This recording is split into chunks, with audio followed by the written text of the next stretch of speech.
Yeah, man, what's good? What it is, man? You motherfucking locked in the Round the Way podcast with your boy Mert.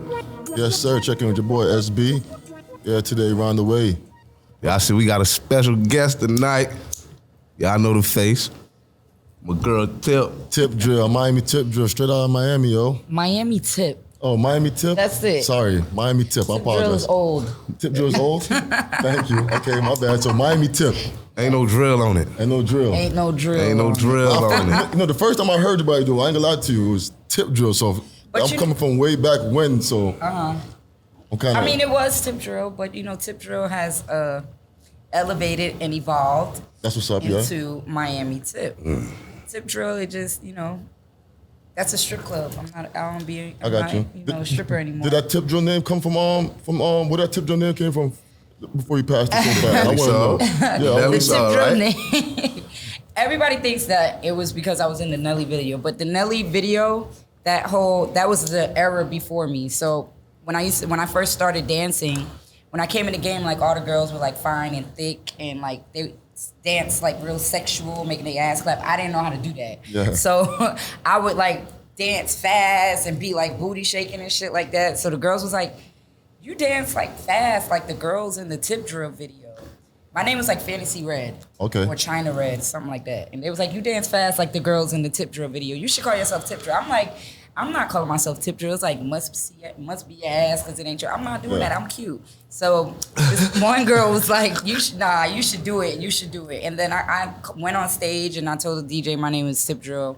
We're going to change it. And it stuck. It went, I guess because of the way that I danced, it just all, you know, caught fire. Together. Yeah. So that's been my name ever since. Yeah. So you outgrow that now? Huh? You outgrown that now? Yeah. I got you. I respect that. So what age you was when you first started? When I first started dancing, I was 16. When I first got in the game, I was 16. I was trying it out. I had homegirls that were doing it. And, you know, I fell on some hard times and I needed to get some money. I ain't have my mom. She had to go away for a minute. So it was just me. And my homegirl was doing it. She was like, you should try it. And I tried it. I was 16. But then I got pregnant, like, soon after. And then me and my baby daddy didn't work out. So after I had my son and he was gone, I was like, you know what? I'm going to go try this shit again. So when I turned 18, I went back and never looked back. So where you originally from? You originally from down here? No, I'm originally from Long Island, New York. Okay, New York. And I say this all the time, and I tell people all the time, and I don't know why people be shocked when they be like, oh, your name's Miami Tip, but you're not from Miami. Mm-hmm. My name is Miami Tip because, first of all, I'm from New York. When I came to Florida, I came to Coral Springs. Like, I went to Stoneman Douglas High. Mm-hmm. I went to Ramblewood Middle. I went to Forest Hills Elementary. So I'm like a Coral Springs girl. Okay. But when I got older, I started running away, and I would run away to Fort Lauderdale, the hood, like Deep Side, Shallowsat. That was Franklin Park. That was my little area that I was running to. So I was like, I became my own person in Fort Lauderdale. You know what I'm saying? When I was in Coral Springs, I was still young. Then I moved to Miami. Miami is where I made my first $1,000. Like when I first counted $1,000, it was in Miami. What club that was? That was Take One. Yeah. That was Take One. I had snuck in there one night. I had to. That's another story. But so ever since then, I never danced or made money anywhere else but Miami. So my name. Miami, the city that pays me. So that's where my name comes from. It doesn't mean I'm from Miami. I don't never be like, oh, I'm not from New York, or you know what I'm saying? I let people know I'm from New York. Yeah, you claim to. Like that's where the hustle comes from, really. So I'm proud of it. But yeah, that's why my name is Miami Tip. Okay, that's what's up. And growing up in Fort Lauderdale, like, what was it like growing up in Fort Lauderdale? Moved from New York. Everything was different. Well, in New York, you know, I'm from the hood. We come from nothing. You know what I'm saying? Like my mom came out here. They came out here with like $1 and a dream. And when we came down here, we moved to Coral Springs. Coral Springs is like predominantly white. So all my friends were white. All my friends lived in like Eagle Trace and like big ass houses and shit like that. Their parents were doctors. The few black kids that were there, their parents were extremely wealthy. So I was like the oddball. But moving down here, like going from there, then running away to Fort Lauderdale, I needed some of that like hood in me. You know what I'm saying? And then I was a fast little girl. Like I was about my money from young. And like in the white neighborhoods, they don't have to hustle for their money. Yeah. You know what I'm saying? So Yeah. their struggle is different. And I met up with some girls that lived in Fort Lauderdale, and their mom was like, she didn't care if I came over. So whenever I got into a problem with my mom, I would run away from home. Go at their crib. And go to Fort Lauderdale. Yeah. And then I started, we would get dressed to go to the corner store. We were fast. We would get dressed to walk to the corner store and meet the niggas. You little hot you know what I'm ass, saying? I needed my man. T-Mobile page. Yeah. I needed my rainbow outfit. Facts. You know what I'm saying? So we would get dressed, walk to the corner store, and so yeah, the whole experience of me moving here, everything was like a transition. Everything was different. Okay, But Fort Lauderdale was like a vibe. A vibe. So basically, you saying you just started stripping because not because of no struggle really, or because you grew up in a certain, because most strippers you hear that they had a tough past. Yeah, it was because of a struggle. Like when I started dancing, my mom had to go to jail. So it was only me and my mom living together because my brother got sent back to New York. It was only me and my mom living together, and the bills had to be paid. You know what I'm saying? So at that time, I was working at McDonald's. I used to work in the drive-through, and I used to take like every car that came. I would overcharge them like $1. So by the end of the night, I had like $30. You know what I'm saying? That's what I was doing at that time. Real hustle. So when my mom had to leave, it was like I had to hold the place down. Now she gave me money for like 6 months rent, and it's just me. And I was pregnant at the time. She gave me 6 months rent. I paid the rent. But then when it came time to that 6 months, it was like, damn, what are you gonna do? And I think right after I had my baby, that's when I went back to dancing. And I had to finish paying the bills and making a way for myself because it was just me. So it was a struggle. It wasn't like I had like a silver spoon in my mouth or nothing. Yeah, you had to get it. It was a reason. I had to dance. I didn't have nobody. I'm like 16. I'm out here in the world by myself. My mom gone. I'm pregnant. Like. That's crazy. And my friends were already doing it. We were already fast though. Like I was already dealing with older niggas. I was already, getting niggas to pay for my shit. That was already embedded in me. Like I've been a hustler since 13. So you were thinking. So when your mom left, you said at 16 you got to take care of your siblings. You said your brother. But my brother got shipped back to New York, so it was just me. So that's why, like, it was really I had to do what I had to do. Yeah, now you was by yourself. Against the wall. Yeah, you was by yourself. What's the first club you ever danced in? Ecstasy in Broward, in Fort Lauderdale. That was the first club. It was on Broward Boulevard, and I danced at Ecstasy, and I lied, and I told the guy, it was Greg, the guy who owns the office now. Yeah. I lied, and I told him that I was 18, because my homegirl, like I said, my homegirl was already dancing there. And I used to go and follow her there to watch her dance. And I knew I wanted to dance, but I was just nervous. Yeah. So one night, he comes up to me, I'm just sitting there, he's like, why you don't dance? And I'm like, oh, because I just came from Jamaica. I don't have my ID. I don't have my passport. I swear to God, I'm like, I don't have nothing, like, but I'm waiting, my stuff is gonna come. And he was like, all right, you can dance. How long you think your ID and stuff is gonna take to come? I was like, 2 weeks. So he was like, all right, you can dance, and then when you get your ID, show it to me. But shit, I ain't never getting no ID. And then they ended up telling me I can't dance anymore. But it took a little longer than 2 weeks. It was like 4 weeks or something. And they was like, we need your ID. Yeah. We can't dance. So listen, that first night though, how you felt that first night? Amazing. Let me tell you. So another thing, I grew up like booty shaking. So like we always would do shows in front of people. So I've always been used to an audience and dancing and, just niggas, just money, just everything. I've just been used to it. Yeah. So that first night, like I said, I was already hanging in the club. I already knew like the vibe, you know what I'm saying? So that first night I danced. The first night, like I was saying, I was a booty shaker. So that first night I get on stage You was and in I'm that booty shaking. Like all these girls is like sexy, making their ass clap and shit like that. I'm like this, but everybody loved it. Like it was because my energy was different. I'm smiling, I'm wild, I'm young. It was different than what they were used to. So I made like $700 my first night. And I was like, oh shit. And back then that was a lot. great. Hell, That was a lot. yeah. What the I was like, oh yeah, this is what I'm gonna be doing. What was your favorite club to dance in, like growing up, like when you was dancing? Like, what was your favorite club to dance in? Like, y'all want to make some money? Anytime Angels. So after Ecstasy, Angels was a club. It's like off of 163rd and Dixie Highway. Like it's like a little Haiti type area. Angels was popping then. I used to love going to Angels because I knew like every night I was good. This is when money was like flowing freely though. Yeah. I knew every night that I was gonna make some money. Like every night. So I used to love going to Angels. And Angels is like the size of this room. A real hole in the wall. Yeah, What you say, Zeke? Yup. but that was that spot. That's where the money was at. That's spot. what. Yeah. Yup. Uh-huh. So when did the game start changing? Like the stripper game, like being in the game for so long, you know, like when did the game start changing for you? And you're like, you know what? I'm tired. If I want to do something different, like I'm looking past. Well, my whole goal was always to stop dancing by the time my son turned 16. I felt like that was like, first of all, I didn't let my son get like social media till he was about 13, 14 years old. Because I was dancing and there's a lot that I didn't want to, you know, he probably wouldn't have seen it, but it was just on my conscience. Just a conscience. So I was like, you know, by the time my son is 16, I want to stop dancing. And I did that. So it's been like 4 going on 5 years that I haven't danced. That's what's up, yo. Yeah, Congratulations. so that was just my ultimate real. goal. Goal, it's a Stop goal, yeah. Before he can, Yeah, you know, clap it up for real. No, real shit, clap it up for real. Thank It's my dog right here, boy. Wow, facts. Let me ask you, man. That night when that accident happened, Yeah, and KOD. damn, that shit was crazy. Yeah, it was. It was a blessing. How did you look? What you thought? Like, you was like, man, fuck it after that? Or what?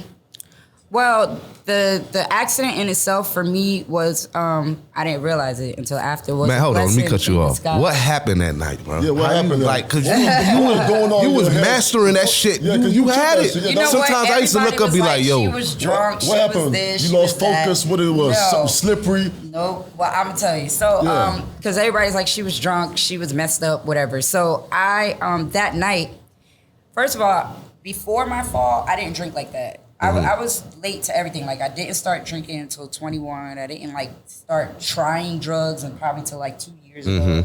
You know what I'm saying? So I was late to everything. So at that point in time, I wasn't drinking like that, but I'll have like, you know, 2 or 3, whatever. Yeah. So, my homegirl at that time, she was suspended from KOD for like 2 years. And that was her night to go back. And by that time, I didn't work Fridays because Fridays wasn't really all that. Like, I would just wait for Monday or whatever. yeah. And so that was her night to go back. And she was like, please come back to me. Please come back to me. I'm like, man, bro, I don't work Fridays. Fridays don't be all that. I don't want to go. I didn't want to go. So she was like, please, please, please. I was like, all right, I'm going to go with you. That was red flag number 1 because I don't work Fridays. 2, I overslept. I didn't get up till like 1:30 in the morning. That's kind of late for KOD to be trying to go to work. Trying to go to work, so she was like, I didn't go. Please just come. I want to go, blah, blah, whatever. So I get up and I go. That was red flag number 2, that I overslept. So when we get there, we walk in and I'm like, I walk straight to the bar. I'm like, let us get 2 shots of peach Ciroc. I was drinking peach Ciroc at the time. And they gave me the 2 shots. We get upstairs. She didn't want to drink her shot. So I drank the 2 shots. I start doing my makeup. The manager comes upstairs and he's rushing me. He's like, yo, it's people downstairs. They're from London or some other country and there's nobody here to entertain them. And you know, we want you to go downstairs. So I start rushing. I hurry up, threw on some lashes, threw on some quick makeup, threw on my outfit, whatever. I go downstairs. I feel like that's another goddamn red flag. I had to rush. So then I go downstairs. I go to stage 1. Stage 1, if you know KOD, is like the main stage. That was the stage that I always went on. I never went on any other stage. They was like, no, they're on stage 3. That was another red flag, I feel like. So I get on stage 3. So as I'm climbing up, I've been doing these routines for like, at this time, probably like 7 years, 6 years straight, whatever. I get up there and I wasn't on the pole. I was on the beam that's on top of the pole and I was swinging back to get back to the pole, but something stuck my arm. So when it stuck my arm, because there's like a lot of shit up there, like, and then the paint is like chipping or whatever. So it stuck my arm and I go to, like, my reaction was like, damn.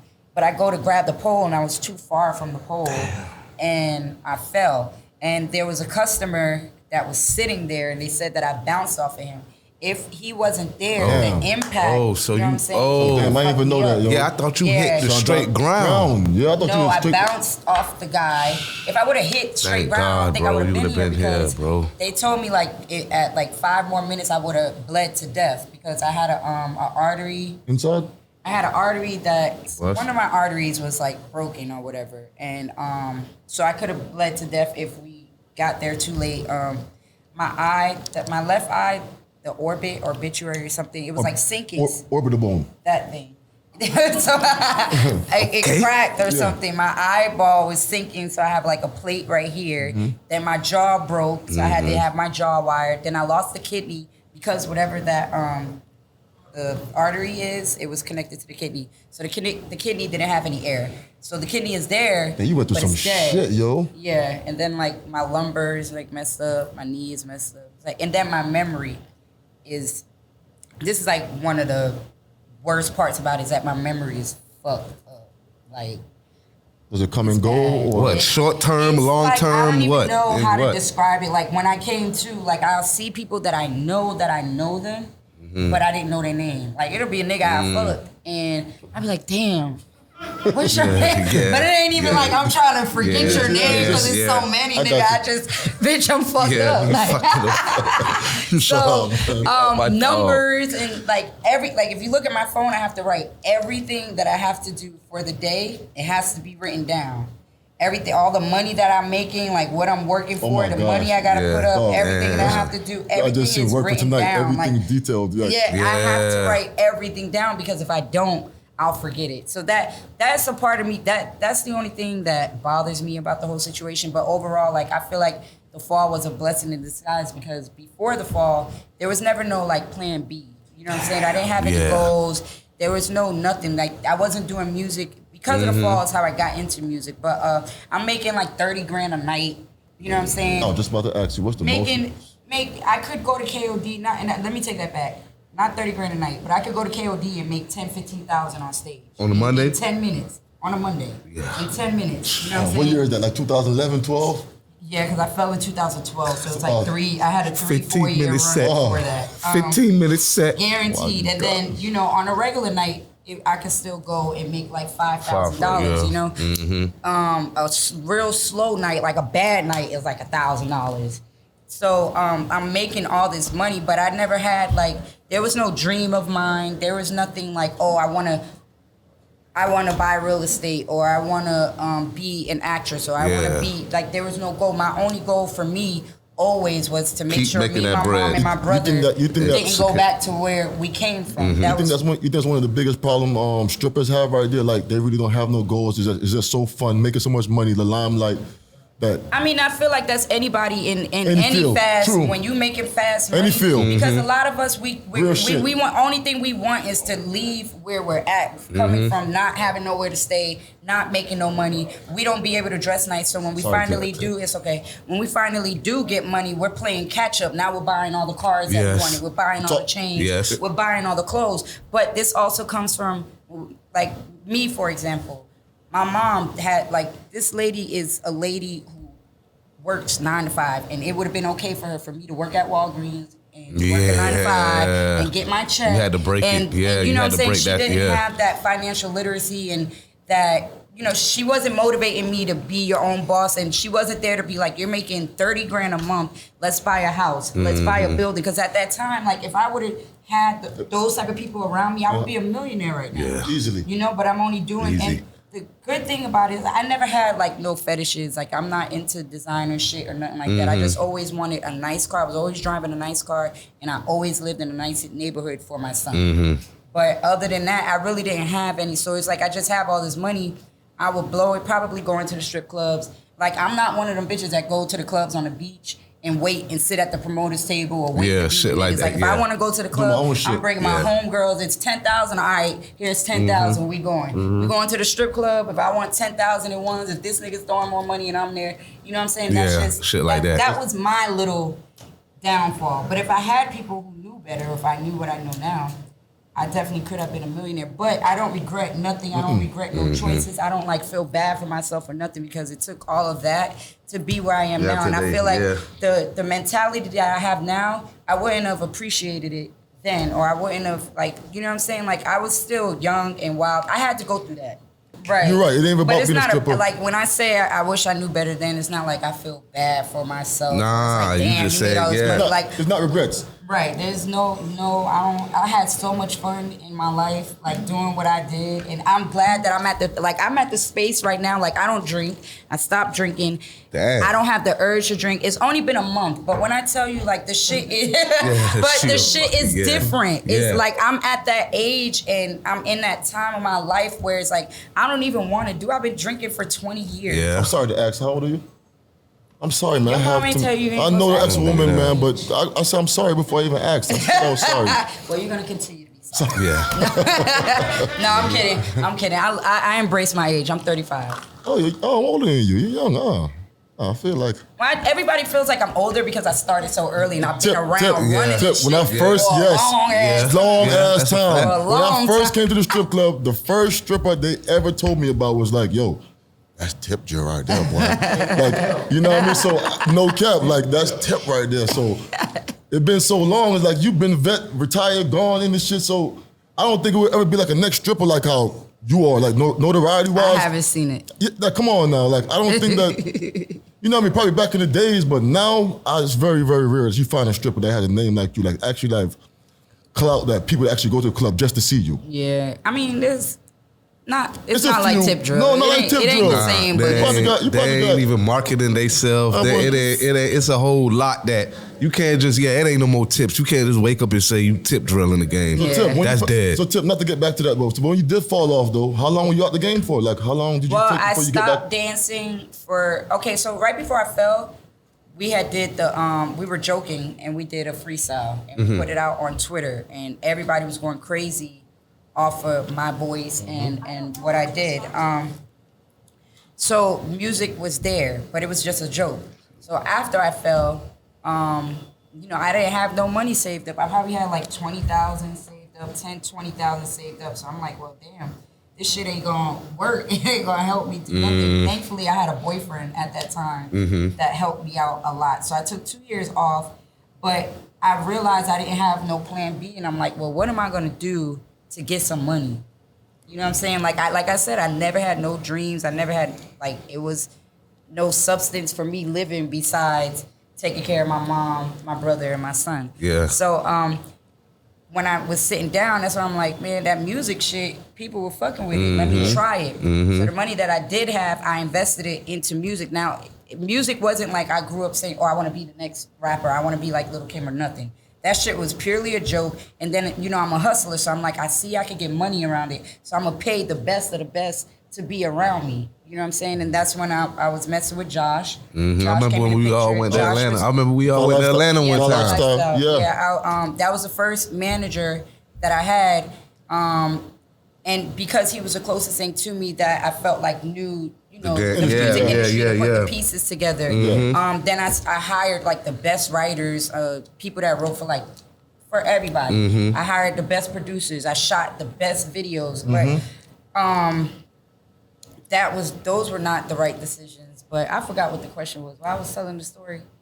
No, I asked you how long I stopped dancing? How long did you take after the fall to get back to start dancing? So this is how the music stuff came about. So now I start doing music. I took 2 years off and I'm focused on music. But music, what I was doing, listening to fucking Josh. Josh is very materialistic. He needs pictures. He wants stuff. I wish your motherfucking ass was hell, boy. Right. So Josh we need the Phantom for the video. We need this for the video. We need the big chains for the video. We need this. So I'm like, my only competition in my brain was Nicki Minaj. Yeah. So everything that I wanted to do was Nicki Minaj. And not that I was competing with her. You just, but that's the goal you're looking at. Yes. That's what you're looking at. So Josh we need that's what he would have you this, thinking. We need that. We gotta do this. We gotta do that. So I'm renting out all this shit. I'm paying fucking $20,000 for a video, $15,000 for a video, stylists, everything, phantoms, chains, I remember. everything. Ooh, I remember. Yep, I do remember. So after a while, now again with the music,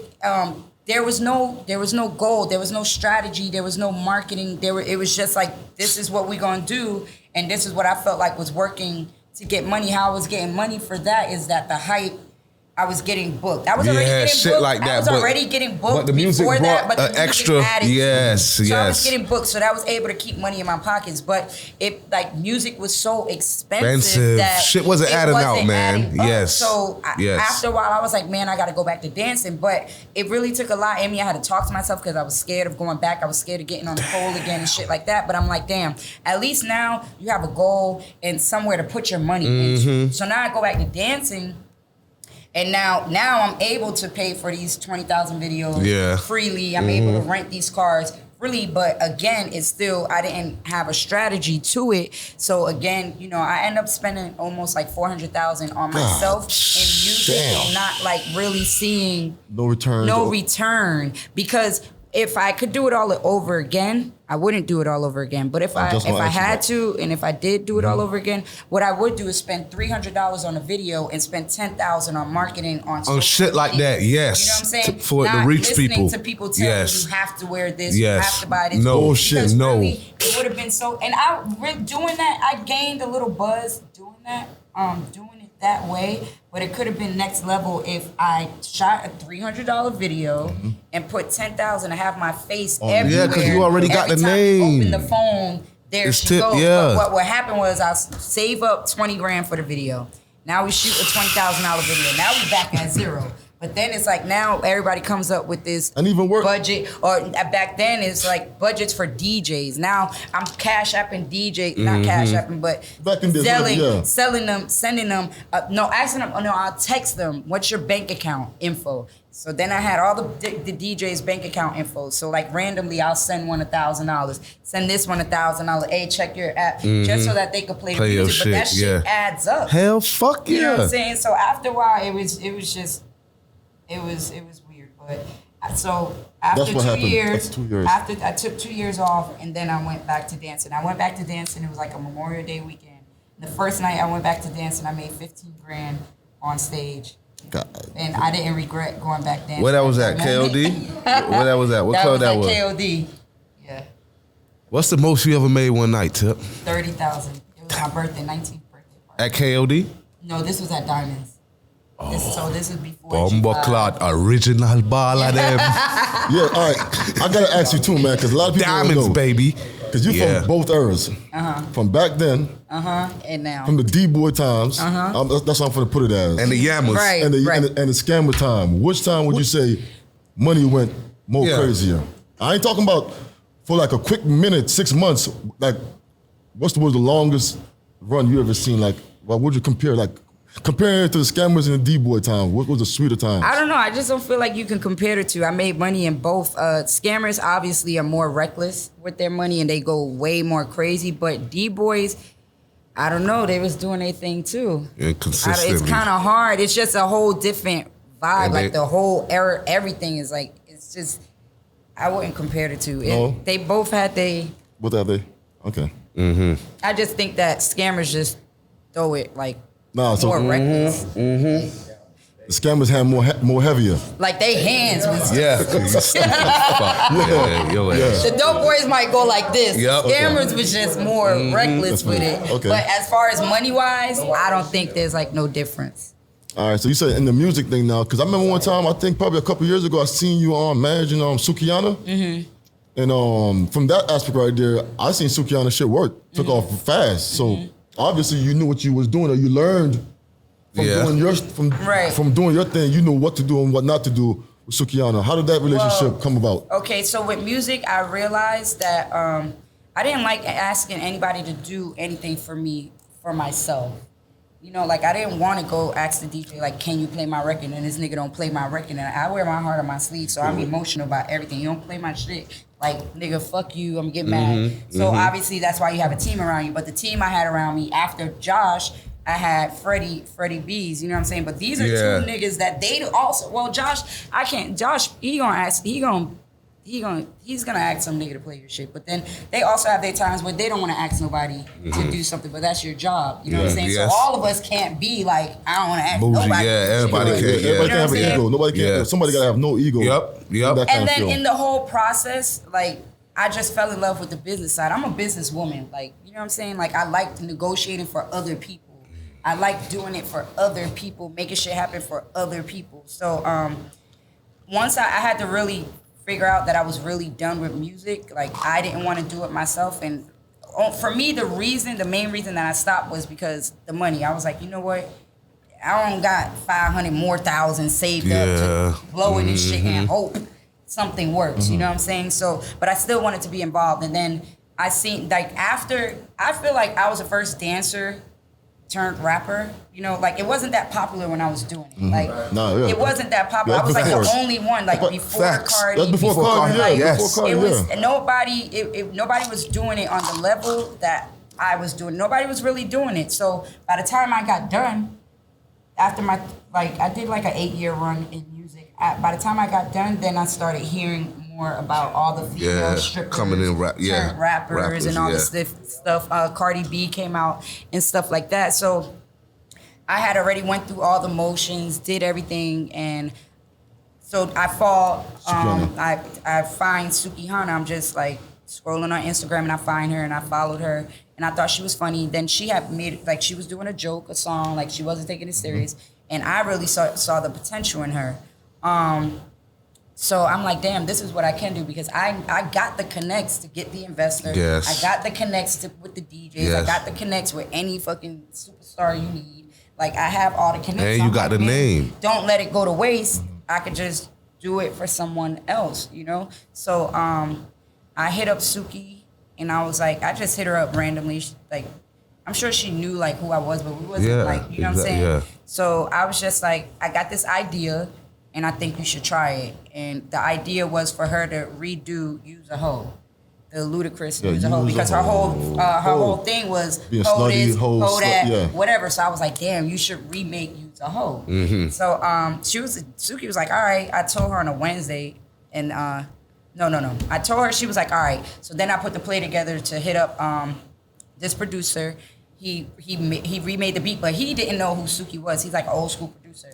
He's like, who the hell is Suki? Like, why would I do this for her? Because he's a big time producer. Mm-hmm. And he was like, why would I do this for her? I'm like, yo, trust me, it's a vision. I see it. Like, just remake, use the whole beat for her. The shit's gonna go crazy. He remade the beat. The beat came out hard as fuck. So I called her. I was like, hey, the beat is done. Like, this is like 2 weeks after me telling her I have an idea. And it was just like, all right, cool, whatever. But I was like, look, I got the beat. She flew, that was a Wednesday. She flew in Friday, came down, recorded. She did like her whole mixtape in that weekend. Mm-hmm. And I'm a workaholic. So when I was doing music, like, I'll sit in the studio 12, 18 hours and just work. And I'll do this for days at a time. And I've never seen a female that had that work ethic that I had. Like, I'll leave the studio, go to the strip club, work, go home, drop my son to school, sleep while he's in school, pick him up, get him situated with football and everything else, go to a photo shoot, go to an interview, go back to work, go back to the studio. Like, I was just crazy like that. So I saw the work ethic in her, and once I'd seen her work ethic, I was sold. So I was like, we just got to make that happen. I brought the investors in.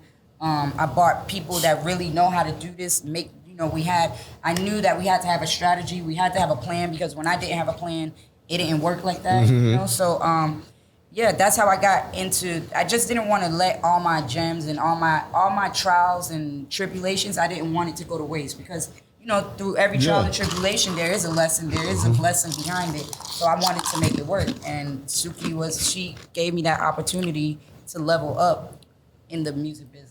Okay. So y'all still? No. Yeah, for real. So You know what? I'm sorry, we gotta ask, man. There's a good side to music business, and then there's a fucked up side. Tell me about it, man. For me, Yeah, man. I'm too genuine for this shit. I'm too real for this shit. Like, I have a good heart.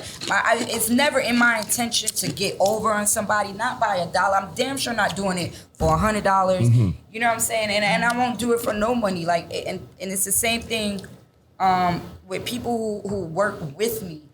If you do your job, I'm going to pay you. You're not going to have no problem. And for me, honestly, like, I appreciate the people who work with me that I go above and beyond. Yeah. Like, you're not only going to, experience you getting paid. We're going to be doing shit that you want to do. We're going to be hanging out.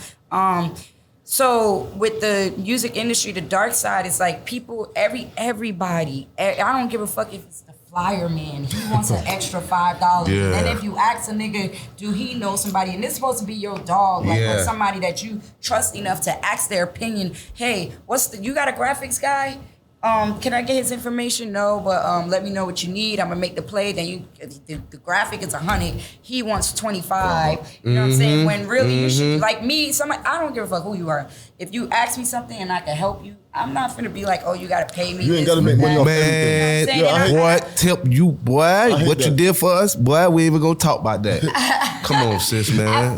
We know that. I feel like that's why I could never make it to the next level in the music business or the reality TV shit, because I'm not no ass kisser. I'm not faking. I'm not doing. You'll still like, make it. I've been out here. You'll still make it. Fuck them. Popping since I was 13. I don't need nobody for nothing, and I'm not gonna fake be friends with you just because you got 100,000 followers. I'm not gonna be fake friends with you because you popping. You got millions of followers, and I don't give a fuck about none of that, because anywhere I go, I'm straight. Like, anywhere, I don't give a fuck. So with the music business, getting back to the dark side, so everybody is about $1. So I can't fuck with that. Like, I don't know how to fake. I'm not gonna fake. I'm not kissing no DJ you looking for ass. genuine Can shit. you please play my music? Yeah, like, fuck out of doing here. That. Like, I feel like if you see something that has potential and you feel like it could work, find a way to be a part of it. I saw Sukihana. We didn't have no paperwork. I didn't have no paperwork with Sukihana, but that just goes to show why I'm not built for this industry, because I just moved off of some genuine shit. My word is my bond. Yeah. I told you what I can do. I brought all that to the table, but then for someone to go and just stop dead all ties, just take away. I spent time away from my son to be on the stage with you tying your shoe. You feel me? Like, I am a brand. Yes. You know what I'm saying? But I will push all that to the back. Side, I'm not wearing makeup. I'm dressing down because I don't want to steal the shine from you. You know what I'm saying? And it's not to say that I could, but I'm just being considerate. For the team, and, What happened with you and Sukihana? What? She just stopped answering. Like, people came answering and the phone call. But I kind of feel like it was because I have these investors, and they're white. And hey, my nigga, man. Tip, boy, not just that they're white. They know the game. Yes. They got in her ear. Yes. But my thing people came, man. Thing is, loyalty comes before everything. Like, it was me that brought these people here, and not that you owe me nothing, and not that I'm expecting. I'm not expecting nothing more than she do owe you something. Loyalty. I'm not expecting more than for you to hold my name up. You know what I'm saying? So one day she just stopped answering the phone. I hit up her mom. Her mom, they were saying that her mom was her manager in the beginning. And I knew her mom was always there in the picture, but her mom wasn't doing management work. I was sitting in the studio with you 12 hours. Yes. I brought these producers in 12 hours at a time. I'm driving up and down the road, to get you to the shows. I'm driving the fucking Sprinter. You know what I'm saying? Like, I'm picking out, I'm with you picking out the logo for your mixtape, and I'm there with you picking the tracks for your mixtape. Like, I did this for 2 years straight. My life was Sukihana. You know what I'm saying? So when I guess after Sukihana got to the next level, she got to the next level because of music.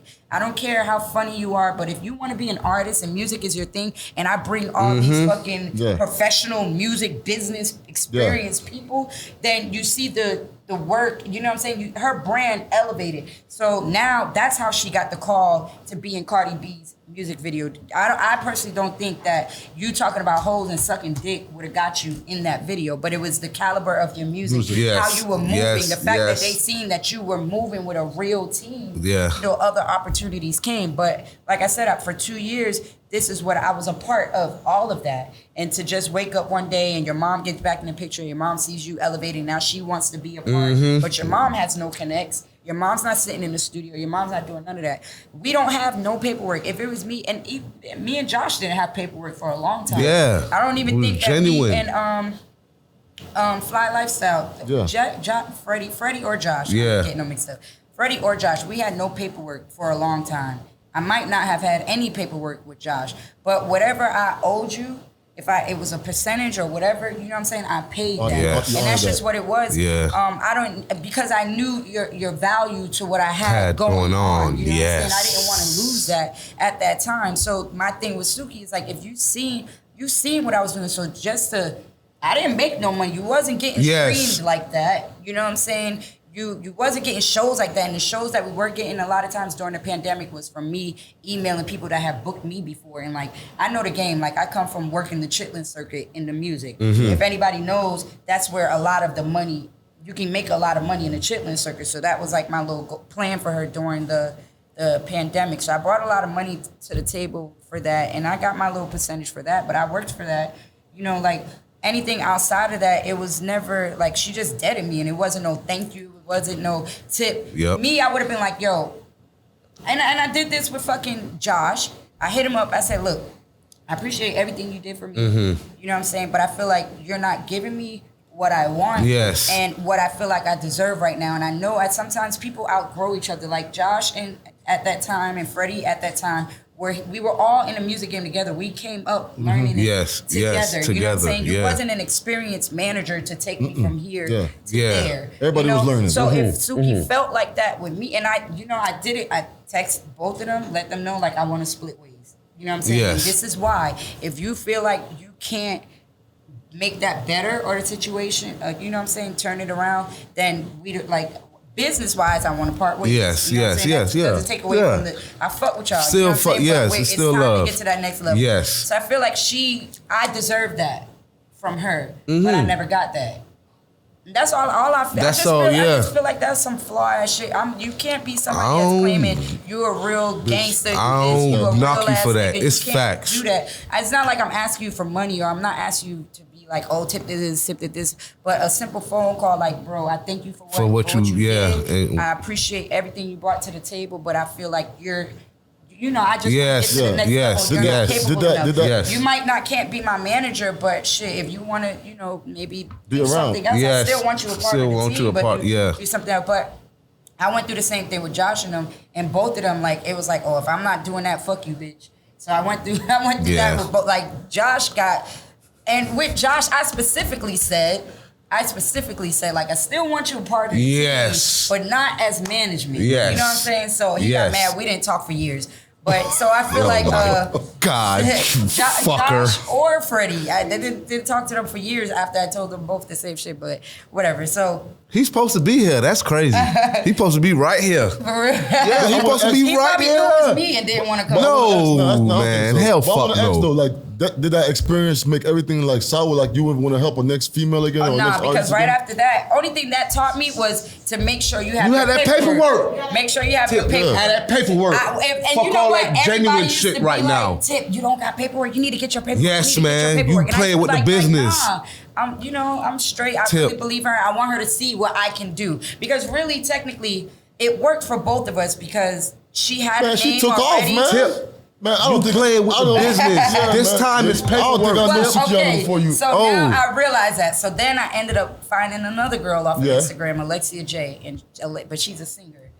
Fire. Like this girl is, Alexia? No, I don't think so. She's from Alabama. Alexia Fire. Like this another girl I believe in. I brought her in the same team, got her an investor, elevated her, you know, from here to here, was a part of her team and everything. And then she was another one that, like, and after I did like a 2-year run with her, and we just parted ways. Our contract is still in motion, but I told her, like, I'm not going back. Like, you have a dream, and as a woman and somebody that invested in myself and I know what it takes, I'm not gonna be a bitch and be like, oh, well, you owe me this, you owe me this, you owe me that. Like, I'm really going to court. I'm not. No lame shit. You know, because I really believe in them. Yes, you know that you could. And I know what it is to have people fuck over you and keep and the money you have to spend and all that stuff. So, she was another one after 2 years. You know, she just stopped answering a phone call, and like we did a lot of work with Alexia. Like Alexia was a nobody. And I brought the team in, and this again, they let those guys get in their ear. Motherfucking head. And I don't care. Like I'm all for like, man. For me, these niggas will drop. These niggas like the same white guys. They sued Suki. Like if I was a fucking, y'all was supposed to keep me on y'all team because y'all didn't know what these people were doing. I'm coming back, preparing y'all, letting y'all know. Like you know what I'm saying. Suki would have been in a fucked up deal had it not been for me. She would have been in another fucked up deal. She already had one fucked up deal. If it had not been for me knowing that contract, because they gave me a contract like that before and I didn't take it, you recognize I knew, I said, look, this is what's probably gonna be in here, this was probably gonna be in here. Don't take none of this shit, whatever. And they ended up getting a lawyer and stuff like that. And sure enough, the contract was fucked up. But then we were able to work it out to where she was like 50-50, which is very unheard of. But she ended up getting a good deal, but she was ready to sign. And she would have signed if it wasn't for me. Damn right, she would have signed. So you said Alexa J did the same thing. So with Alexia, I was a part of her brand. You know, we did a lot of stuff with her, and I just noticed she stopped calling me after a while. So I hit her up like, look, like we need to do something because she was kind of going through it with the investors. Like it was time for them to renew their paperwork, so it was like a holdup. But we didn't have time for holdup. I didn't believe in that. And so I'm like, well, we got to revamp. We can't just wait and depend on them. And that's what a lot of artists do. Like they wait until they get signed, and then they feel like, okay, I'm signed, I made it. Yeah. Nah, you signed, you got to start all over. Yes. You got to go even harder. Now it's grind time. The label and the production teams and stuff like that and these investors, they're not helping you make your schedule and get that next hit and get on the grind. And yes, they're not doing that. They're putting that money behind you because you already came with something. Now they expect you to keep doing it, but they're not going to add, you know. Yes, they're not going to know. Like, you know what I'm saying? No. Like they're not doing that. So you have to depend on your team and have somebody that's the brains and knows what to do to keep you elevating, to keep you in the studio, to keep you on the road. You know what I'm saying? Facts. And not just depending on your advance money. So with Alexia and when she was signed to the people, they got in her ear, whatever. So she stopped calling me, and I hit her up like, we got to keep working. Like, what's the deal? We haven't talked. Let's come up with a plan, a strategy, whatever. She didn't answer me. So for like probably some hours, and granted, she could have been doing something or going through something or whatever. But I know that like my vibe, I just knew that she was done, which is cool. But I text her like, you know, if you want to go separate ways, it's okay. Yeah. You know what I'm saying? I still believe in you. I still fuck with you. I still want to see you win. If you need me, I'm here. Yes. After I sent that text, the next morning she said, yeah, Tip, I want to part ways. But I already knew that's what you Yes, exactly. That's why I text you that. My thing is the way that they go about it. That ain't no G. Shit. That ain't G. That's not no real that's shit. not G. Like, I can't respect nothing like that. So the music industry just... It's to me, it's like I look at it as fugazi. Yes. You know what I'm saying? Yeah. Because people, it's just a lot of ass kissing, and I ain't dick riding. All right, so music business. You said the music business now, and even earlier you talking about the reality show, like being on Love and Hip Hop. You said exactly. you the first person they came for Love and Hip Hop. Yeah, let's talk about Love and Hip Hop. Obviously, you was the it person in Miami, so they needed you on the show. Like, why would you have to kiss ass now? Like, well, I don't think they needed me. It was a lot of other options, but I definitely. What other options? Come on, man. Tip, what other options? You trying to be humble? Modest, I'm gonna be humble. Yeah, man. Like Drake ain't reposted.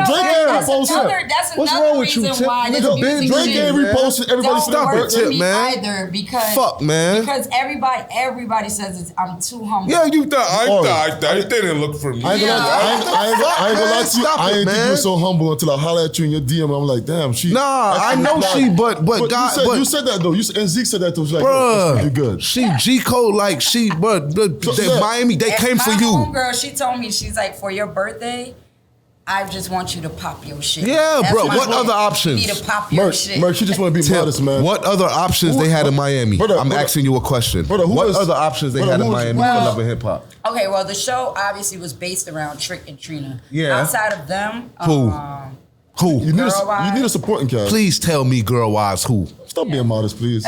Please tell me, girl. You know bro been out here. Please tell me who.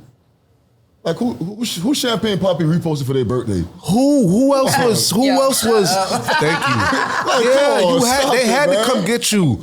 Like, Trina and you. It was Trina automatically there, but how's ain't nobody else. How's that experience been on reality TV so far? You've been on it for like 8 to 10 years. Yeah, how that reality TV shit be, man? I feel like everything in my life is like it's like perfect timing. Like it's just a part of my journey and me being, getting to the level of being the person I'm supposed to be. Yeah. Because, like, so writing films and writing books is like that's what I do. I'm coming to that. I'm coming to that. But that's what I do. I'm coming so there. The actual love and hip hop and being a part of production and TV on another side, it really has taught me a lot. Yes. So when they came and got at me, and people say that they don't pay a lot. Fuck what people say. We're talking right here, man. I feel like The exposure. I feel like, especially for someone like me, I already get my own money. I wasn't looking at love and hip hop for no money. Like I used to go to fucking clubs and host for free because it's like you're not gonna give me $500 because I know what I'm worth. Yes. But that was all a part of because of hosting in the clubs. I was able to get in these music videos and motherfuckers flying. That was the reason why motherfuckers was flying to see me. I was looking at the bigger picture. Mm-hmm. So about the payment for a regular person, I feel like the payment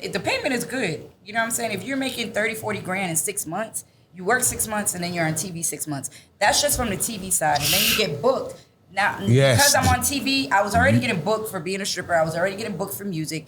Now TV adds to it. So now I'm making 5 to 8 grand to show up somewhere. You know what I'm saying? And half the time I take the front end and don't show up, whatever. I'm like the front end shorty. The people that saying the reality shows don't pay enough. They're I guarantee they crazy, man. They pockets dry. They're small-minded. And they pockets dry. Like I was already popping, fuck out of here. Famous a little bit. Yeah, but probably the show don't bring a lot of money per episode. Man, them reality shows people exposure. say, but I feel like it's good. You know what I'm saying? But I don't know. I'm a businesswoman, so I don't look at the amount of money. I look at, okay, in 7 weeks, this is what I'm gonna have. In 6 months, I'm gonna have this. There's people who slave to make 40 grand in 6 months. The fuck you know what talking I'm about? But that's just an extra income. So people who are saying they don't get paid a lot, they're small-minded people. Because then outside of that, you can sell books, you can sell clothes, you can do whatever the fuck it is that you're doing. You know what I'm saying? So listen, I done sat down and watched reality shows before, and I done heard a nigga say, man, them niggas ain't getting paid like that. And that nigga fucked up, broken in a bitch. Yeah. Let's keep it going. Yeah. So all right, so on Love and Hip Hop now, like, is it really like, I probably want to fuck you up and ask you, but I gotta ask Man, let's talk, man. I want to know how reality shows go tip. Yeah, like, man, is that shit really like a script, man, or? If I punch a nigga in his shit, that's part of the script? So me, personally, like even before when you were trying to talk to me about the questions you're gonna ask here, I don't like to talk about my scenes. I don't like to talk about you no ain't questions. with it. I like all my dog reactions raw, to be don't cut. I like that. I didn't become a main cast member because also I'm very private. Like I don't want to bring my son and my mom on there and really show. Shout out to Sincere. Shout out to Sincere. Yeah. Congratulations. I see Yeah, what that you boy got doing there. things. Congratulations, boss. Thank you. Yes, in that field, boy. So, sorry, I had a burp. Nah, you good. Wait. So what I was saying? We're talking about Love and Hip Hop. Love and hip hop. What? Yeah, you personal. Yeah, you don't don't want. try- Oh yeah. show So too much. okay, I Don't try to show didn't. too much. As far as being like a main cast, I wasn't willing or ready to be extra like niggas, the type of niggas I deal with, they're not coming on TV. They not doing no gimmicks. They not, you know, if something happened, they really gonna be mad. They really gonna shoot this shit up. So I couldn't have a love life. Then I can't fake with no gimmicky TV dancing type of nigga because that's not my type of nigga. So I'm not going on TV doing that. And God forbid I put a nigga on, then he bring another bitch on, and then I'm not doing that. So the gunplay in your relationship was real? I'm sorry. Me and Gunplay really messed around when we were young. Like I was like 19 and he was like a little bit older. We really always had a solid you ain't faking nothing. relationship. Okay. Like that really happened. Now were we in a full blown relationship? No. Nah, he was popping, I was popping.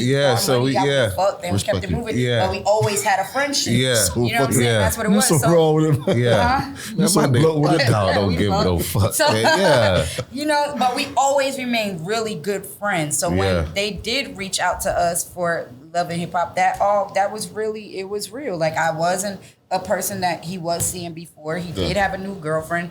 I am popping. He told her about me. You know, she had her little ways and whatever. I didn't give a fuck because that's not my nigga. That's just my exactly. friend. And it showed on the show. On the show, so for me, a lot of stuff is not scripted. I don't even look to add like extra shit. Mm-hmm. I don't even look for that. Like, you ain't on no gimmick I like shit. authentic stuff. And then like, but people, I wasn't a main cast member, but for like 3 years, for 3 seasons, or at least 2 for sure, because we're on 4, I think. The first 2, I was the only cast member on every episode. But I'm not a main cast member. So I didn't give a fuck what nobody was saying. Like, Tip, you don't even be shown like that, bitch, but I got paid. They showed me more than 30 seconds. You listening to that? You get showed more than 30 You seconds. bringing that up, what them people saying? They have to pay you for the whole episode. So, like, we getting 13 episodes, you know what I'm saying, a season. Like, I'm getting paid every single episode. And then I know just what to say to, like, jump in and then jump out. And y'all could be the stars, and y'all could come up with the scripts, and y'all could be fighting, and y'all niggas be fucking this person. That's cool, but I'm just finna make a joke. I'm finna say some real shit, and I'm gonna leave. And that's it. And that's what I did. So reality TV is like, it's a whole nother business, and you got to learn how to play it, because if you don't know how to play it, like, you'll just be someone who's on TV and then you'll be down. Yeah. All right. So even with the other day now, I'm on your page. I'm like, yo, this shit look fire as fuck right here. Like, damn, like, you look like you know what you're doing. Like, you really acting for real. Like, your book you're writing, the bottom line is? Bottom line. The and the shit with bundles. My boy. My boy. Shout out to Bundles. I'm like, yo, Bundles. this shit look great right here. Like, yo, why you not doing no acting? Like, why? You know what? That's so crazy, because I'm a creative. Like, my brain, like, most of my videos, I directed them or creative directed them. Like, I'm really hands-on with all that stuff. So good job. My book, I'm a writer also. Like, I read a lot. I read a lot of books. I grew up reading. I got a few cousins and sisters told me they read your book. Yeah, they read your book. I got some questions from them and all kind of shit. So I wrote my book, and that was during when I fell. When I fell, I was able to write my book. Time, I took that time and I wrote my book. I had no plan for my book. I just wrote it because I like to write, and that's what I was feeling at the moment. So just one day I woke up and I was like, I'm gonna just put an ebook out. I'm gonna go on Amazon. Get my book published, whatever, and just put it on Instagram. I had no marketing, no nothing. So I just put the post of the book, and the shit went crazy. I probably sold like 500 copies in one day. And I was like, so... I'm like, well, damn, okay, this works. But still, now, soon after, now I'm doing music. Music costs money or whatever, so I needed more money than what that was bringing. But I didn't sit and have like a marketing plan, because that's another way I could have been a millionaire sitting right now. But I wasn't focused on it. You know what I'm saying? I didn't come up with a plan. So I would just post it every once in a while, get some feedback and make a little bit of money real quick and leave it alone. So after like having it out, when I got back dancing, I was able to get money to find somebody to film. I was like, I want to, because I know that when I write, you can visualize everything. And so I was like, you know what? I should do like a promo video, because I'm like, nobody else is doing promo videos for their books. Let me do mine. So I directed the whole thing, put the whole little shit together. I got a camera guy. That shit was hard, boy. Who's my long time camera guy. You got bundles in that bitch looking like he's some Denzel type Zoe. No, he did good too. He did good, boy. Videos was specific. And these videos I did like 5 years ago. That's why they're so low quality, and because I really didn't put no thought into it. It was really just promo for the book. It wasn't like at this time I didn't have it in my brain. So that video old? Yeah. That video old? Yeah. Those videos are 5, That's 6 old. years old. I'm sorry. My book I wrote like 6 years ago. So was that book like therapy for you, writing that book? To get stuff off your mind or keep you... I wouldn't say therapy. It was just like I knew the game needed to be told. Like I knew like my experiences need to be told. So when I'm sitting at home for 2 years and you don't have nothing but time to think, and you know what I'm saying, and I'm missing the club and stuff like that, and I like to write, so I just started writing. So wait, hold on, because you said you wrote that book after the fall. So you was back mobile, like you was back moving around and shit. How did you? How did you write the book? Like what you wrote? Yeah, the book, I was mobile. I was. Oh, you back? You was back, right? I think it, like 8 months it took me to where I didn't have any more pain. Oh, okay. But I was able to move, and so my bones and shit were 8. Let me tell you something. I was good. That shit But I wrote my Fuck book niggas sitting up, down, bro. nigga, on the couch at home. So do you plan on writing any more new books or? Well, so where I'm at now is turning my book into a TV series, and then I'm also writing part 2, and then I'm also writing another book. That's where I'm at now in life. Like I just want to do what I love. Yes. Like I don't want to do do nothing that, like music. That it was just a hustle. Like everything that I've done has been hustles and yes, making money yes, off of my name and my brand at that moment. But it's not like I had like a real passion for it. You know, I have a passion for writing. I went to school for film production. Like this. So now I don't even care to be like, I don't want to be famous, Instagram famous or none of that. Like I want to just work, because that comes with me turning into Miami Tip. I gotta be the turn up girl. I gotta do this. Like I would be so nervous performing, doing music that like I have to get drunk. You know what I'm saying? So I'm at the point in my life where I'm reevaluating myself and trying to figure out like drinking is covering up for something, or it's making you turn into something that you not already are. And I'm someone that I like to stick true to myself, but I started seeing that every time I get drunk, people are posting these crazy videos. I look fucked up. I look dumb. We all, in the moment, it's cool and it's funny, but nobody's reposting my book. Nobody's reposting my e-commerce brand. Nobody's really posting the stuff that I'm really successful at. Like I have a real successful e-commerce brand that I started. Another thing, during the pandemic, nobody was doing it. I'm making $60,000 a month for the first 6 months straight off of e-commerce. Like these are things that I'm really outside of the nightlife.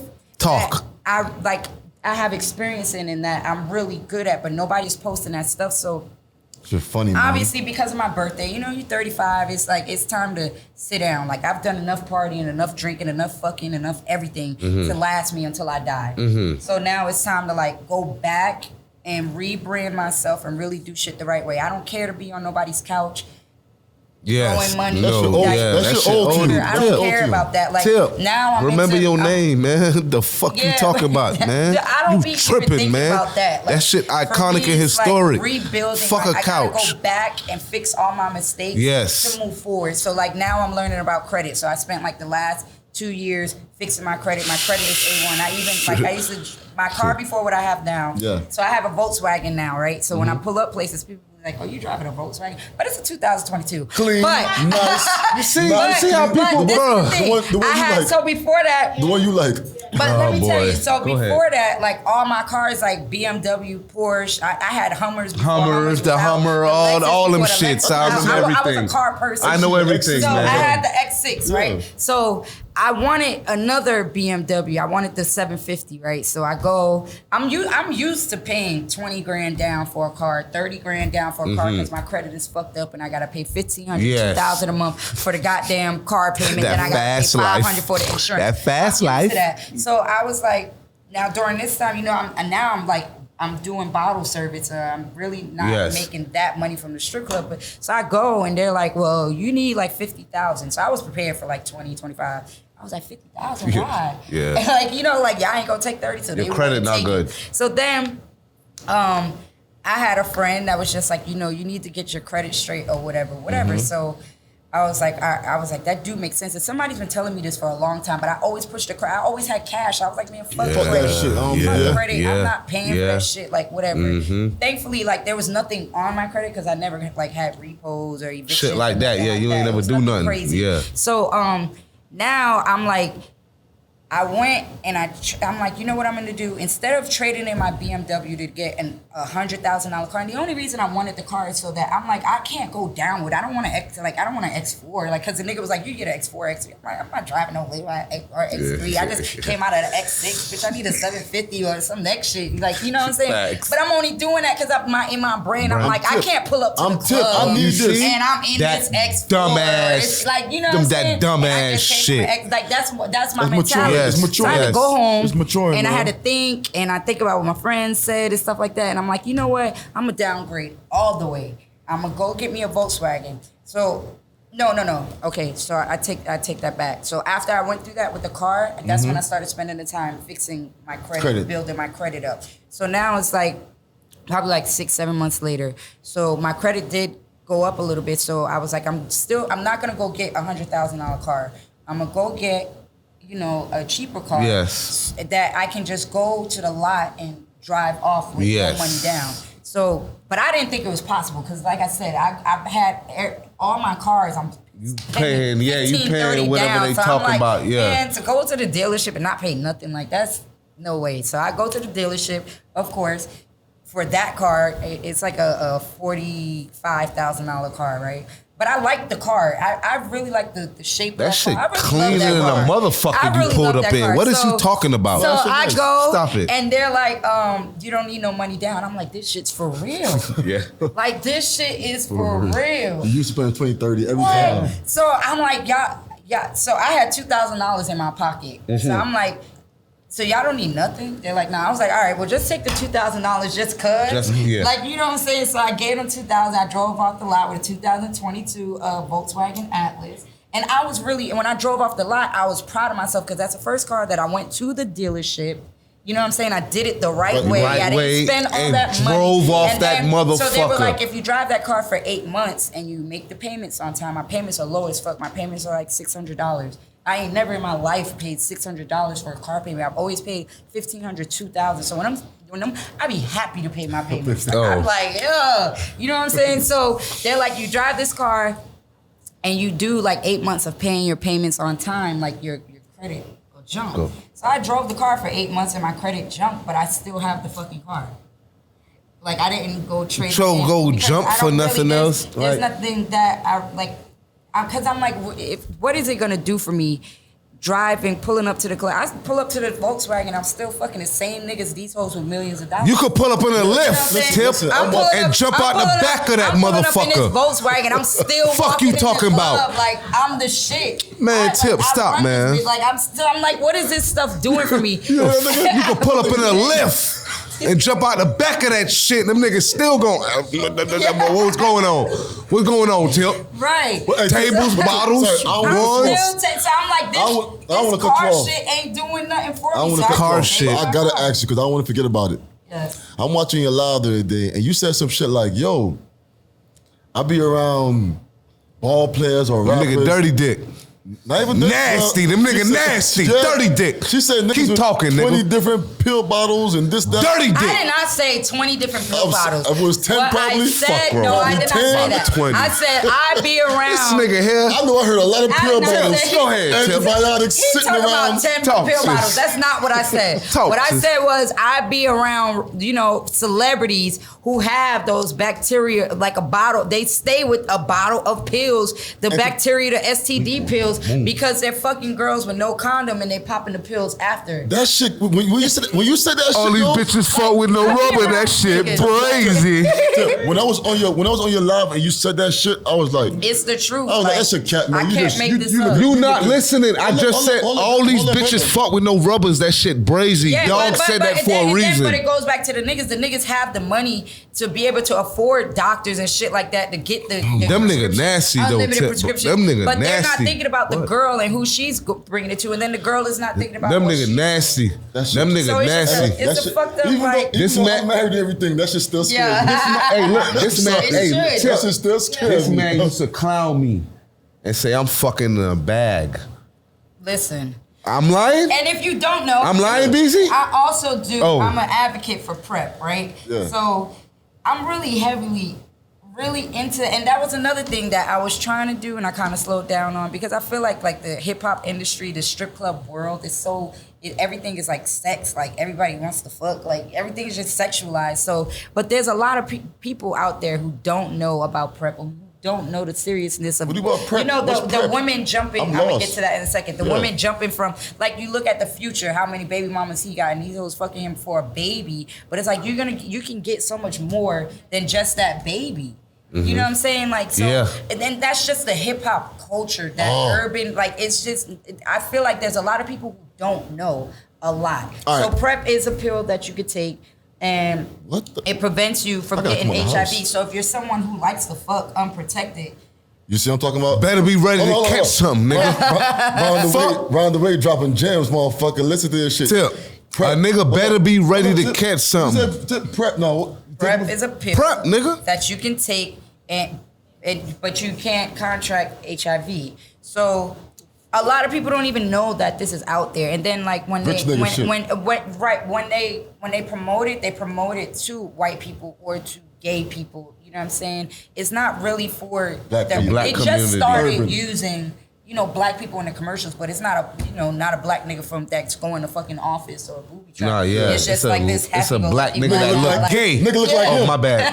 Nigga look like him. Yeah, he look like me. So there's looks a lot like of people me. who don't even know that this is out there for them. You know what I'm saying? Because and I feel like people should know because it's so sexual. Like everybody wants to fuck the girl with the fat ass. Yeah. Every girl wants to fuck the nigga with all the diamond chains that's throwing on. So yeah, I'm gonna say right now, like, I'm one of them stereotypical type of niggas. I'm not gonna lie to you. I get into the strip club until I start getting older and you think everybody dirty, all the strippers.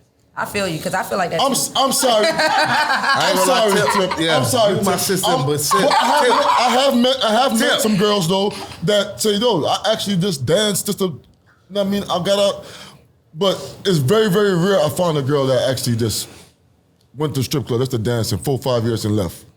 Most of them get. I don't know none. I mean, I don't know none who like really came in with a goal and was like, oh, okay, I'm gonna do this and I'm gonna get out. And the way the game is right now, you can really do that, but they're not. What would be your advice? What would be your advice for a nice young girl coming up? Yes, 18-year-old girl coming up in the game right now. Into the dance. Do it. Don't do it. Hell Ooh, no. I got that in my notes. There's so much more to life than this shit. Like it's so much more to life. I don't think that's fair for you to say that though. Girls look because I'm not gonna lie. I agree. It's fair for you to say that. I agree with what she said. I'm not saying I don't agree. I'm just saying. You say you're not fair. I agree.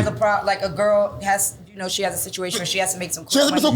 Okay, yeah. But there's so many other ways now to make, like, you don't have to leave your bed to make money if you know what you're doing. True. If you do, Bro, OnlyFans. That's the smart shit. I got that in the notes. If you're a stripper, I got that in the notes, if you're a sis. new girl that wants to fucking dance, OnlyFans is that. I was gonna ask her how she feel about OnlyFans. Crazy about people on OnlyFans doing all this shit, but at the end of the day, like if I'm gonna play with my pussy for a camera, I'm playing with my pussy at home anyways. I might as well get paid. Tip, for it. I was gonna ask you how you feel about OnlyFans. I was gonna ask you, sis, how you feel about it. So if a new girl wants to come in the game, and then you don't have to worry about if you're the type that's not fucking a nigga, you don't have to worry about catching nothing. You like this, you could just really just clap your ass in a thong, and you're gonna make some money, and you don't have to leave your house, and you don't have to risk your safety or none of that. I was gonna ask you about that. Yeah. When I was coming up, it was the strip club or selling drugs, either or. You know what I'm saying? And selling drugs for me was a bit too masculine. That wasn't me. So I just went on the pole. But now I feel like there's so many other options and ways to make money. True. That the internet. Girls are doing it now because they think that it's glamorized. I think it's a fad. I think they think it's cool. It's glamorized. What? They think that being it's cool. Being a stripper. But it's so much more that comes behind those cars that they drive, the jewelry and the watches that they're wearing, the BBL. That shit be capped. All that comes you know that. with, like mental. If you're not mentally ready for that game will eat you alive.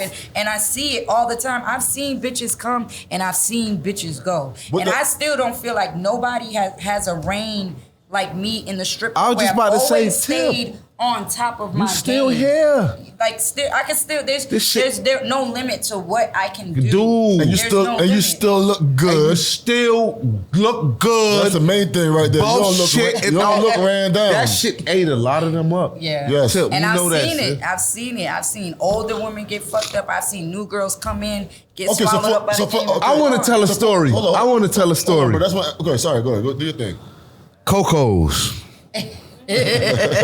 First time I ever seen Tip drill. Yeah. She was dancing for me. I said some wild shit. I don't know what I said. I probably said I want to fuck. He's so stupid. It was me and cuz them. And she said, you better ask these niggas who I'm is. I never knew who she was. She said, you better ask these niggas who I'm is. And I say, damn, what's up? She said, yeah, you all right, but I like niggas with dreads. I did at that time. Yeah, Coco's. I'm a young nigga, hot dick. Oh, you like a nigga like I'm hot dick. No, I used to. I'm hot dick. I used to. But cuz them next to me and she know who's next to me. She said, you better ask these niggas who I'm is. You coming at me crazy like that. Yeah. Man, me and this sis right here, man. So hold up. Come on now. I don't want to miss it because a lot of young girls that's dancing probably in the same situation, but even though you passed it, like, how is it like, you know what I mean, raising a kid and being a mom and being a dancer? Because there's so much going on and you gotta take care of your kid, you gotta take him to school. So I'm asking you. So you're asking. What's the balance? How did you balance that? And I think raising a nice young nigga that went to college, smart, sincere, great young man. He's on his way to college. He has like 15. Yeah, he's on his way. Yeah, sincere. I thought he took one. No, he didn't take it. He didn't take it. To Albany, that's just the newest offer. Ooh, I wasn't going in. Yeah. Why you don't go to prom? Huh? Why you don't go to prom? Dion.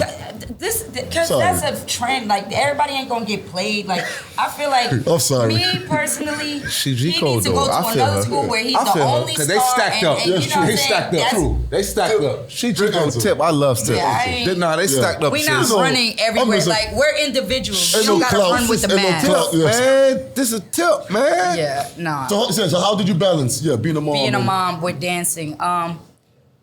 And doing such a great job. Well, first of all, let me tell you this. Actually raising great job, motherfucker. As soon as I had my son, I knew I didn't want no more kids until it was done right, meaning being with the dad.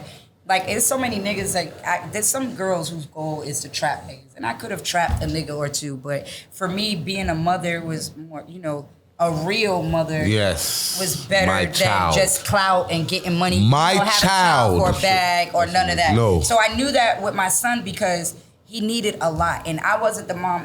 Nothing was mediocre for him. I wanted the top of the line of everything for my son. Like, I moved everywhere I lived was always top of the line. We went to top of the line schools. My son went everywhere. Like, I started in him in like financing classes, everything. Like, I did everything top of the line for my son. So balancing dancing with him, like, I was making so much money to be able to afford him that lifestyle. You know what I'm saying? And I pride myself on that, and that was the only reason that I was really dancing. But I would get drunk. I would have a lot of wild nights. So, what? So, like, for the first year of me and my son, when he was born, like I said, my mom wasn't there, my baby daddy wasn't there. Just me and my son. Like, me and him bonding. Even when he was in my stomach, like, we've always been, like, it was just always me and him. So, for the first year, I didn't go dance. It was just me and him bonding. Then it took a lot for me to get a babysitter. Then I had this girl that I was real close with, a younger girl, and she was his babysitter till he was like 3. Then from 3 to like 7, it was still only me and my son, but she was babysitting, you know, here and there. But then I had moved my brother in with me, so he was doing the babysitting. Like, I was very cautious with who I had my son around. But when I had those wild nights where I was drinking, or you know what I'm saying, like, I never was the type. I'm not staying away from home too long. I go home every night. My son lived with me the whole step of the way. He went through everything with me, my ups, my downs, my struggles, my hustle, me trying to figure out my life, everything. And that's why I said I always wanted to wait to have my second child, because I feel like that was unfair. But in a sense, I regret it, but I didn't know no better. Don't regret it. Don't regret it. Don't regret it. Don't regret it. Please don't regret it. My son is my greatest accomplishment. So being able to balance it, it was easy. It wasn't, I won't say it was easy, but it was it was a priority. First priority. Yes. It was a priority. You made it. I could be dead ass fucking drunk, but I'm a You gonna drop that nigga ass to school. To daycare. Yes. Daycare, yes. Daycare since he was 9 months. I feel like me taking fish oil my whole pregnancy, and because he started school at 9 months, is why my son is so smart. Because that nigga is just like smart. Like, for no reason. But I was very hands-on with, even I'm doing homework hungover. Like, niggas is doing like 2 + 2. Like, fuck, you're never gonna use this shit again. Like, why we gotta do this? But I'm doing it. You know what I'm saying? Like, I'm at football. He's at football practice, literally 4 years old, Miami Gardens for the Ravens. I'm sitting in the car hungover, bringing my baby to football practice. I sleep the liquor off for the 2 hours. He's at practice, and we go home, do homework, go to bed. It wasn't easy, but my son was a priority, so it had to be done. Yes. So that's being a single mom, you raising him, and you got to dance. How was it? When did you tell him that you dance, or did you tell him, or he found out and came and asked you, or you always kept it a buck with him, like? Well, I'm a single mom, being that there's no dad. But my mom helped me. When he was 7, I brought my mom in because my mom was like going through some stuff, and then I was like, you know what, you can help me because I don't want just anybody watching him. My son's getting like 7 is when homework mattered, and my brother was still young, so he's not sitting with him at 6 o'clock. Like, I had a schedule, and my brother wasn't doing that because he was young, so I brought my mom in. So my mom helped me a lot with my son. But what was the question? Question was, what was it like? Did you tell him that you were dancing? Oh, Did you how I ask told him I was dancing. Okay. Yeah. So yeah, I just wanted to clarify. I'm not all the way single parent. Yes. Shout out to my mama. Yeah, I like that. Mama Tip. Yeah, Mama Tip. Yes, sir. So I had to tell Sincere that I danced because of Love and Hip Hop. So when Love and Hip Hop first came to us, it took 3 years before we we shot a pilot and everything with none of the. I'm the only one that is the same person that's on the actual cast Pilot? now. Mm-hmm. So the pilot was filmed with a whole bunch of other people that are not part of the show. That was like, I forgot when we aired. It's been 4 years ago. But 3 years before that is when I had the first interview. So I started thinking like, look, it was fake. I'm like, it's fake. I'm like, this shit is fake. Y'all, they ain't doing nothing with it, like whatever, because it's been 3 years from my interview. Yeah. Finally, one day they're like, yo, we got a different cast.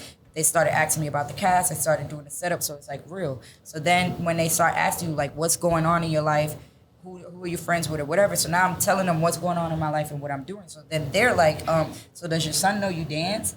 And I'm like, no. And then they're like, so it's gonna be on TV. Mm-hmm. So do you want to film that on TV, or how do you want to present yourself on TV? Well, I'm like, well, bitch, I'm still a stripper, struggling rapper. Like, I want to present that because that's my truth. That's what you're doing. But yeah. I don't think I want to tell my son on TV that I'm a stripper, because that's real. That's I owe my son that. You know what I'm saying? To have a one-on-one, let you know what your mom is doing before anybody else sees it. Because I'm thinking like, social media is already crazy, and you already have these crazy bots and people like saying crazy shit to me, which is why I kept him away from social media so long. But TV is a broader fan base, so you're really gonna have crazies. And I'm like, then he goes to school. There's parents that know who I am, and kids are mean or whatever. So I'm like, all right. So he's 13 at this time. So I sat him down and I explained to him. I was like, I do everything I can for you. I went down the whole road. You got everything you got. Yes. Because of all, this shit come with blood, sweat. Yes, it do. It Yes. ain't easy. You know what I'm saying? Yes. I'm doing some shit that I don't want to do sometimes. Like, you know what I'm saying? So I explained that to him first, and then I was like, I dance. He's 13. He's like a little, white boy. He's grew up. Yeah. Like, you know what I'm saying? He don't know. You He gave don't him the know good nothing. life. But I still wanted to have that talk just in case. So I told him, and he didn't grasp the idea. I still don't think he's 18 now, and people say that I'm so naive when it comes to him. But I really, honestly, don't think he really knows how deep that strip clubs, your mom's a stripper shit is. A lot has to do with that. Your mom was not just a regular stripper. You know what I'm saying? Like I didn't have to take off my clothes to make 10, 15,000. Yes. You know what I'm saying? Like I rarely got even though so if he want to get, so if somebody go, you had to take that shit off. Once you came in front of me, take these shits off. And you know what? I only got. You had to be go ahead and spending walk some off. serious money. Yeah, I'm sorry. You had to be spending some you serious money. You was gonna walk off on me, Tip. Tip, you was gonna walk off on me, Tip. And I was walking the fuck off. Yes. And I was walking the fuck off. Yeah. And I will remember your face and make sure every time I don't stop by this nigga. Fuck you, I hate you. Do not stop and go. I'm going. So I had that one-on-one with him, and I just, I didn't want to do it on TV. I could have, but I just felt like I owed him that respect. And I did it, and I told him, and then I revisited the conversation like later, probably like when he was like 15, and I was like reminding him like, this, just because now he's on social media by this time, even though I never tagged him, or I just started tagging Sincere probably like last 2 weeks ago or something. Yeah. So I just wanted to hide him from that. So that's how it's not. Yeah. That's how I told him. Yeah. And now, but like I said, now I still don't even think like, you know how people, and it's cool for some dads to be like, I want to be the one to take my son to a strip club when he's 18. And then people be saying to me like, yo, you are the strip club. You need to be the first person to take him. But he's 18. Why would I rush to put that in his universe? Yeah. Like, you know what I'm saying? Like, and he probably don't care about that type of shit right there right now. He don't know. He doesn't even know that world exists. I believe in like, and that's what I'm saying right now, even with, with everything I'm battling with myself. There's people who who do not go out, that their fun time is drinking a glass of wine at home. Yes. It's not going out. No, it's like me right now. Yes. No, me being at home, I could be at home smoking. He's a home I guy. just got there. I'm good. I just got there. You know, like, your I brother's be an having- outside guy. He's but home. But the thing is, could it's be like home your all brain day. for a lot of years. Like my brain was stuck on the strip club. Yes. I Yes. had so much opportunity to make other money. I even was getting booked to go to shows, and like I said, I'll take the front end, and I wouldn't show up for the back end because I was so comfortable. I made so much money right here. I ain't gotta fly nowhere. I ain't gotta go nowhere, bitch. I wasn't even going out. That's why a lot of times when I do go out, people be excited to see me because I only went to work. Even though I always worked at the top of the line clubs and where everybody went, so people felt like they saw me, but it was different. But like, there's people who doesn't even know that a world of going out and standing on couches and buying bottles, and some of the richest people, like, they not doing that. They're not doing sitting that. at home. Motherfuckers is going to sleep at 8 o'clock. They not doing waking that up till- at 6 yes. o'clock. Yes. You know what I'm saying? So my son, Yes. why would I put that? And okay, I'm wild as fuck. I curse. I'm very, I'm sexual in the sense I'm business minded. There's a lot of things that you could say about me, but when it comes to kids, and when it comes to like other people, I'm respectful. I'm not cursing around nobody's kids. I'm not Yes. smoking around nobody's kids. I'm not twerking around nobody's kids. If I know kids is gonna be there, I'm gonna dress appropriately. Like, it's like night and day with me. But it's just because kids are the future. Yeah. And Yes, you don't want to, like, it's I a was fact. rushed into Certain the shit. life of Having being to a be grown grown. woman Yes. and having to take care of Yes, myself. yes, There was a lot yes. of things that I missed out on. I didn't go to college. I missed out on that. The high school, I barely went to fucking school. You know what I'm saying? So it was a lot that I missed out on that I'm reliving through my son. And I like to see him happy about that. I like to see him, like, my son's so happy about college right now. At his age right now, nigga, I was out here getting money. Any way possible. In the Fuck field these with niggas it. over, you know Yes, what I'm saying? Like, in the field with it. I had a boyfriend. I'm busting down his bricks. Like, my life, like, I look at it and I'm like, bro, I was in and out of juvenile my whole teenage years. Like, I had to do a juvenile prison. They sent me to do like 8 months, a level 6. I had to do a level 6 program. It was like 6 to 9 months. And then I ended up getting in trouble and I had to Level do like 6, 2 more nigga. months. And it was in What were Gould's you- Park. what were you getting in trouble for? They shipped me to Gould's, and that's how I found out about Trick Daddy, because he was from there. He used to ride around the place. But I was in and out of jail, like the detention centers and shit like that. My son has never experienced none of that. Yes. My son don't steal. My son don't, like, you know what I'm saying? Yes. So What were you doing? What that were you- strip club shit, I'm not in a rush, regardless of who I am, to put him there. Now, maybe when he's like 22 Yeah, or 21, 21 and 22, he yeah. asks me, That's maybe. cool to talk to him. maybe. But I But wouldn't we even. ain't talking about that to Cecile right now. He don't need that. Yeah, no. Yeah. Nobody's kids. I don't Nobody's introduce, like, kids. there'd be badass kids out here and people bring them around me and think, oh, because I'm Tip and I'm wild in my adult life, my personal space, that I'm going to be like that with your kids. No. If somebody kid come around me and they curse, it's like, why are you cursing? Y'all not going to Yes. say nothing to him? Like, stop Yes. cursing. That's not the way it should be. I'm like, I don't know. It's weird. Before I let you go, I got like 3-4 more questions before I let you go. So I know you asked me. So the first question is, Yes. which strip club got the best food? I don't know. Okay, that's one. Okay, I don't eat strip club food. like, Tip. because Sis, you I don't gotta eat be strip dead club ass food? drunk. I ain't never know maybe that. only chicken wings. Oh yeah, only chicken wings. But who got the Anything best else? wings? We got- I don't know. They all got them big, ugly, nasty wings. Hey. Oh, They small. Hey, yes. That you only should eat when you're drunk and you don't know no They better. small now. You could tell she Where? been. Big They lump. small. Them shit small now. The O and all them shit. Well, if they're small, that means they're spending money on their chicken, and I would want to eat it. Okay. But when they're big as fuck, that means they're buying cheap ass chicken hate wings from you. got one more. restaurants, I hate Got one you. more for you. and we don't know how they was made. Who the best stripper right now in Miami, Broward? Best stripper you gonna give right now? I'm sorry, I gotta ask you some hot shit, mixy shit. Somebody gonna be mad at you. Ain't nobody gonna be mad. Fuck them. Like, in what way though? 'Cause, I'm talking like, about not money, fine, look good, she dance good. Like you be like, yo. Back in our times, she could have hung. She could have hung.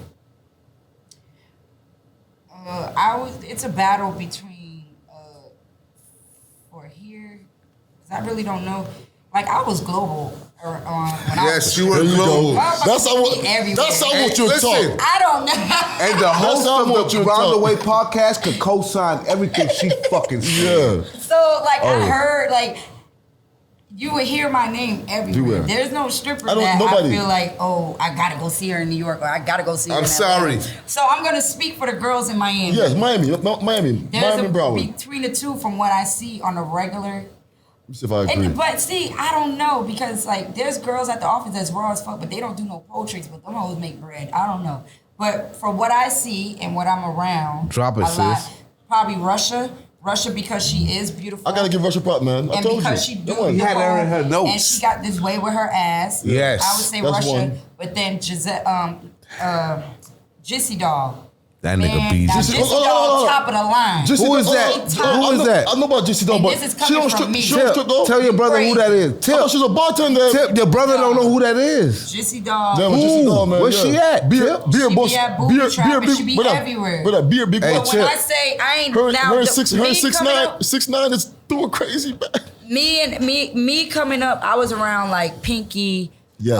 Platinum. Yes. And they was making bread. And even Chanelica Jocelyn. What's the next one? Sexy Red? Jocelyn's like the first one that she's one of the, like, her coming, all of them were bitches that niggas was coming to see them, and niggas had the $10,000 pack right here, and they knew who they was coming to see, and they was throwing it. Jocelyn? Jocelyn was Tip, I ain't never seen Jocelyn Tip, for real? Yeah, she was out here. She came up under Sexy Red. I thought it was Sexy. What's that one they called? Juicy Red. Freaky Red. Freaky Red is the era of Freaky Red. Pinky them. The new era was me and Tip. Jocelyn. The new era is Tip. Chanelica. We're the era. I ain't never seen Jocelyn though, Tip. Yeah, she was at Diamonds Cabaret. She did KOD for a while. She did KOD for like 2 years. Yeah.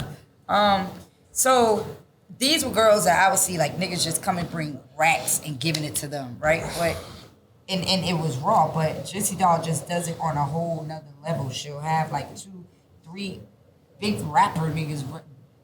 Niggas is giving her $10,000 pack. They only dancing her, and if she don't want nobody else, like it's unreal. Crazy. And for me to say that, and I done seen some shit. Yeah, it's real. She about the only one that on that level that I can respect. You know what I'm saying? My hustle was never like on the floor.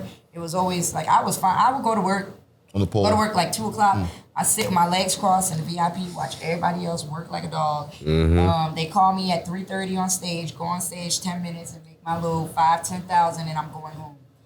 I wasn't like staying in a club. If I danced for people, it would be people that I already knew and people that had money. Niggas you fuck with. I wasn't, I wasn't, it just wasn't gonna be for anything or anything. I know that nigga ain't had no money back in Coco's when you danced him, so. all that shit right there. That's cap. Yeah. I don't even remember that. That's I just cap. always remember I ain't gonna lie to you, Tip. My homeboy. It gotta be real, cause that nigga talk about that shit like y'all this. came That's up cap. with the Tip Driller Dead. Remember? Yes, all that. Driller Dead. We've been there. So that was my little slogan when I was doing music, because they used to always say that in their little Jamaican accent and shit. Tip Drill, I ain't gonna lie to you, man. Thank you so much for coming through, round the way. Yes, sir, the man. only person called me Tip Drill. Tip, sorry, man. Miami Tip, man. Tip, hold up. Tip, I'm still a fan, Tip. It's my first time actually speaking to you in person and actually having a conversation. Now we're friends now. My name is Tip. Tip. Okay. Yeah, Tip. So Tip sorry. Drill. Tip. Drill. Drop the drill, Miami Tip, man. It is what it is. You can't hide from it. You cannot hide from it. I cannot escape it. No, you at all. cannot. Still to this day. It is what it is. It is what it is. But You're a Round legend. the way, Tip Drill. motherfucking It's not- podcast. It's only good when you're calling my name to get on stage and make some money. Word. Other than that, it don't sound good. Like, that sound weird. Tip Drill. Like, what's your name? Tip Drill. Like, no.